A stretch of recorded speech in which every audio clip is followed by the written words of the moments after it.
ప్రత్యేకత మీ అందరికి కూడా ముందుగానే తెలియపరచబడి ఉంటుందని అనుకుంటూ ఉన్నాం. ఈనాడు మనం పాస్కా 5వ ఆదివారంలో ప్రవేశిస్తూ అదే సంతోషాన్ని మన పునీత ఫ్రాన్సిస్ జేవియర్ ప్రావిన్స్కి నూతనముగా ప్రొవిన్షియల్ ఫాదర్గా ఎన్నుకోబడిన మన పూజ్య విచారణ గురువులు మన ప్రియతమ గురుశ్రీ శౌరి సెల్వేంద్ర గారు ఆ ఎన్నిక తర్వాత ప్రప్రథమముగా ఈ యొక్క తన యొక్క విచారణలో ప్రవేశిస్తూ ఉన్నారు.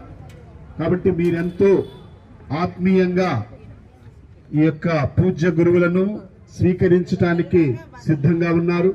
వారితో పాటు మరొక 2 సహాయకులు కౌన్సిలర్ ఫాదర్స్ కూడా ఉన్నారు. ఇదిగో 2వ కౌన్సిలర్ అయిన ఫాదర్ విన్సెంట్ గారు మీకు చాలా సుపరిచితులు. అనేక సార్లు యొక్క దేవాలయంలో తన యొక్క వాక్య పరిచర్య చేసి ఉంటారు.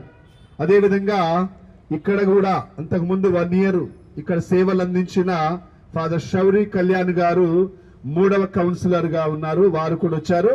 ఈ ముగ్గురికి ఒక్కసారి అందరు కరతాళ ధ్వనులతో మన యొక్క అభినందనలను ఆహ్వానాలను తెలియచేసుకుందాం.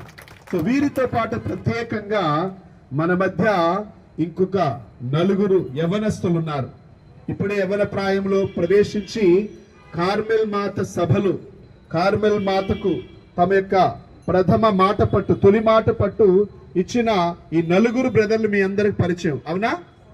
చూసారా ఈ 4 కార్మెల్ సభ వస్త్రాన్ని మొదటిసారిగా మొన్నటి రోజున ధరించి ఇదిగో ఈ 4వ రోజున ఇక్కడ ఉన్నారు. ఎంత అనుగ్రహం అంటే, ఎందుకు ప్రత్యేకంగా మీతో ఈ విషయం చెప్పాలనుకున్నామంటే, ఈ 4 యొక్క తర్ఫీదులో మీలో భాగస్థులైన వాళ్ళు ఉన్నారు. ఆ కుటుంబాలు ఉన్నాయి. వీళ్లకు స్పాన్సర్స్ గా వ్యవహరిస్తున్న వాళ్ళు ఉన్నారు.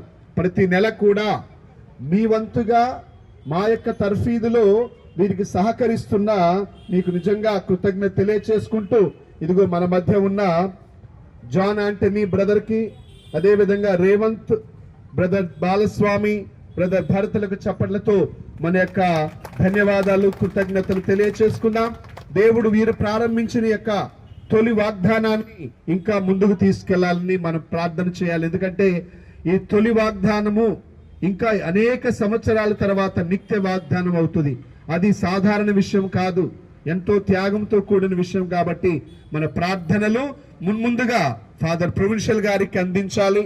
అదేవిధంగా ఆయనకు సహాయం